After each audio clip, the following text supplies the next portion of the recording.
Dalam kehidupan kita saat ini, memang banyak beredar mitos yang dianggap fakta. Sebaliknya, juga banyak fakta yang dianggap mitos, termasuk yang berkaitan dengan masalah agama. Ajaran Islam bukan mitos, tetapi fakta yang bersumber dari wahyu Allah yang disampaikan kepada Nabi Muhammad SAW. Oleh karena itu, Al-Quran menolak keras ketika dituduh sebagai mitos atau dongeng-dongeng umat terdahulu. Lalu ditegaskan bahwa orang yang mengatakan demikian adalah orang kafir yang hatinya penuh kotoran. Pemirsa, beragam fenomena dalam agama akan menjadi sajian khazanah hari ini dalam fakta atau mitos.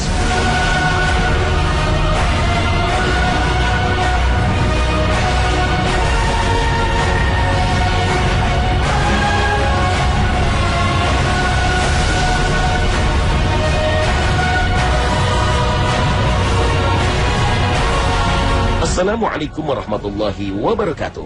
Selamat pagi pemirsa Trans 7. Khazanah Ensiklopedia Islam Dunia pagi ini kembali hadir ke hadapan Anda untuk berbagi informasi Islami. Semoga menginspirasi dan menjadi motivasi aktivitas Anda hari ini. Saat matahari tenggelam dan waktu maghrib tiba, orang tua biasanya menyuruh anaknya untuk masuk ke dalam rumah dan menghentikan aktivitas di luar rumah. Mereka percaya bahwa saat maghrib tiba akan banyak setan dan jin yang berkeliaran. Setelah maghrib, mereka kembali membiarkan anak-anaknya untuk bermain di luar rumah. Benarkah demikian? Apakah ini fakta atau mitos? Ternyata larangan ini bersumber dari Nabi SAW bahwa ketika maghrib akan banyak setan dan jin yang berkeliaran. Beliau SAW pernah bersabda, "Jangan biarkan berkeliaran di luar anak-anak kalian di saat matahari terbenam hingga berlalu kegelapan antara maghrib dan isya. Sebab setan berpencar jika matahari terbenam hingga berlalu kegelapan antara maghrib dan isya."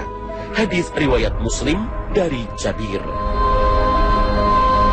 Dalam riwayat lain, Nabi SAW juga bersabda, "Jika sore hari mulai gelap, maka tahanlah bayi-bayi kalian, sebab para setan banyak berkeliaran pada saat itu. Jika sesaat dari malam telah berlalu, maka lepaskan mereka. Kunci pintu-pintu rumah dan sebutlah nama Allah, sebab setan tidak membuka pintu yang tertutup. Dan tutup rapat tempat air kalian, dan sebutlah nama Allah. Dan tutup tempat makanan kalian, dan sebutlah nama Allah." Hadis riwayat Muslim. Kandungan hadis Nabi SAW ini ternyata bisa dijelaskan secara ilmiah. Menjelang maghrib, alam akan berubah menjadi spektrum cahaya berwarna merah. Cahaya merupakan gelombang elektromagnetis yang memiliki spektrum warna yang berbeda satu sama lain. Setiap warna dalam spektrum mempunyai energi, frekuensi, dan panjang gelombang yang berbeda. Ketika waktu maghrib tiba, terjadi perubahan spektrum warna alam selaras dengan frekuensi jin dan iblis, yakni spektrum warna merah. Pada waktu ini, jin dan iblis amat bertenaga karena memiliki resonansi bersamaan dengan warna alam. Pada waktu maghrib, banyak terjadi tumpang tindih dua atau lebih gelombang yang berfrekuensi sama, sehingga penglihatan terkadang kurang tajam oleh adanya fata morgana. Pada waktu maghrib, setan bersamaan dengan datangnya kegelapan mulai menyebar mencari tempat tinggal. Karena mereka tersebar dengan pemandangan luar biasa dan jumlah yang tidak ada yang tahu selain Allah. Sebagian setan takut dari kejahatan setan yang lain, sehingga setan harus memiliki sesuatu yang dijadikannya sebagai tempat berlindung dan mencari tempat aman. Maka ia bergerak dengan cepat melebihi kecepatan manusia dengan kecepatan berlipat-lipat. Beberapa dari mereka berlindung dalam wadah kosong, berlindung ke rumah kosong, dan beberapa dari mereka berlindung kepada sekelompok manusia yang sedang duduk-duduk. Mereka tentu tidak merasakannya. Mereka ikut menimbrung supaya menjadi aman dari penindasan saudara sesama setan yang juga berkeliaran seperti angin di bumi. Karena yang boleh hidup hanya yang kuat saja.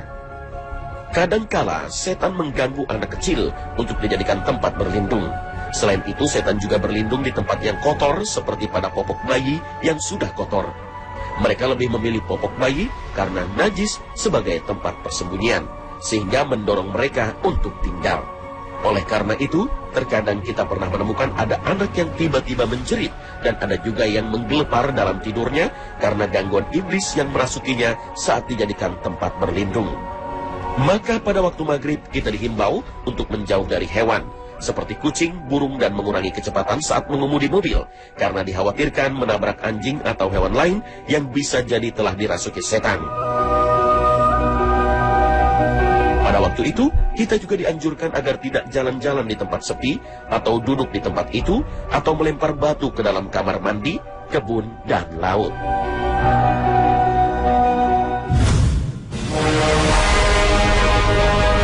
Banyak beredar di tengah masyarakat tentang aturan yang mengharuskan kaum wanita yang sedang datang bulan untuk mengumpulkan rambutnya yang rontok dan tidak memotong kuku. Dan kalaupun terpaksa, maka rambut rontok dan potongan kuku harus dikumpulkan, lalu ikut dimandikan saat dia mandi janabah setelah masa haid telah selesai. Apakah yang demikian ini mitos atau fakta? Jika merujuk pada Al-Quran dan Hadis, kita tidak pernah menemukan dasar dari aturan ini. Aturan mengumpulkan kemudian menyimpan rambut yang rontok selama datang bulan ini bersumber dari pendapat Imam Al-Ghazali dalam kitab Ihya Ulumuddin. Dalam hal ini beliau mengatakan, tidak seyogianya mencukur rambut, memotong kuku, mencukur bulu kemaluan, mengeluarkan darah, atau memisahkan anggota tubuh dalam keadaan junub. Karena seluruh anggota tubuh akan dikembalikan di akhirat, sehingga kembalinya dalam keadaan junub.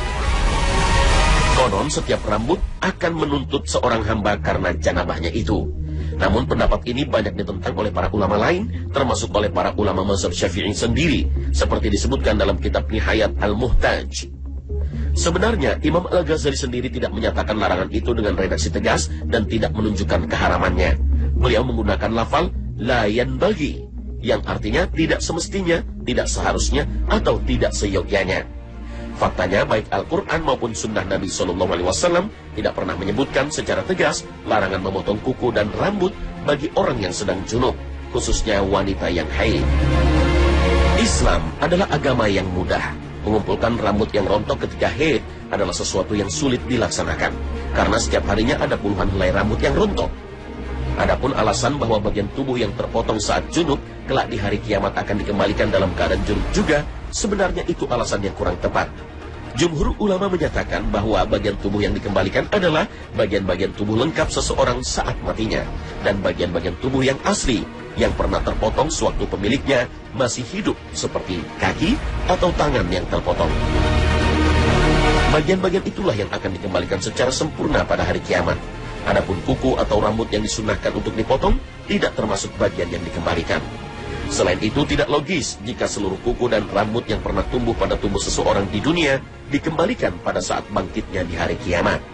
Jika begitu, lalu akan beberapa panjang kuku dan rambut seseorang jika seluruh rambut dan kuku mereka yang pernah tumbuh dan dipotong selama hidupnya akan dikembalikan lagi kepada tubuh pemiliknya. Memang ada sebuah riwayat Tirmizi bahwa Nabi SAW bersabda, di bawah setiap lembar rambut adalah junub, maka basuhlah rambut dan bersihkanlah kulit. Hadis riwayat Tirmizi. Seandainya pun hadis ini diambil sebagai dalil, meskipun dhaif, masih perlu dipahami dengan benar bahwa maksud dari perkataan di bawah setiap rambut terdapat janabat bukan berarti harus mengumpulkan dan mencuci rambut yang rontok. Karena jika dipahami demikian, maka maknanya semakin luas. Tidak hanya rambut dan kuku saja, melainkan kulit pun tidak boleh rontok. Padahal menurut ilmu pengetahuan, setiap hari ada 3 juta sel kulit kita yang rontok dan berganti sel kulit baru. Oleh karena itu, makna dari di bawah setiap rambut terdapat janabat atau junub adalah pada keterangan kalimat selanjutnya. Maka basuhlah rambut itu dan bersihkan kulit wajah kalian. Yaitu agar ketika mandi janabat atau mandi wajib, agar menyeka semua bagian tubuh dengan seksama, termasuk ke sela-sela rambut dan mencuci muka. Hal ini sebagai penegasan agar hal itu tidak terlewatkan. Maka konteks waktu dan situasi dari perkataan di bawah setiap rambut terdapat janabat atau junub adalah ketika mandi junub dan bukan sebelum mandi atau selama haid. Oleh karena itu, ketika Aisyah radhiyallahu anha melaksanakan haji, lalu tiba-tiba datang haid, Nabi SAW malah menyuruhnya untuk menyisir rambutnya. Hal ini dituturkan sendiri oleh Aisyah radhiyallahu anha. Kami keluar bersama Rasulullah SAW pada haji wada. Kami bertalbiyah dengan umrah. Lalu saya masuk Makkah dalam keadaan haid. Saya tidak tawaf di Ka'bah dan tidak juga melakukan sa'i antara Safa dan Marwah. Lalu saya melaporkan hal tersebut kepada Rasulullah SAW. Maka beliau bersabda, lepaskan ikatan rambut kepalamu, bersisirlah. dan niatkanlah untuk berhaji, serta tinggalkan umrah. Aisyah berkata, saya melakukannya hingga ketika kami selesai berhaji. Hadis riwayat Bukhari, Muslim, Abu Daud, Ahmad, dan Imam Malik. Sudah barang tentu, seorang wanita yang bersisir secara alami akan membuat sebagian rambutnya rontok. Seandainya mengumpulkan rambut saat haid dengan maksud disucikan tersendiri itu disyariatkan, niscaya Nabi akan mengajarkan hal tersebut kepada Aisyah radhiyallahu anha. Kenyataannya, Rasulullah SAW tidak menyinggung sama sekali masalah pengumpulan rambut. Hal ini menunjukkan bahwa tidak ada syariat pengumpulan rambut atau kuku atau daging yang terpisah dari badan saat orang dalam keadaan junub. Wallahu a'lam.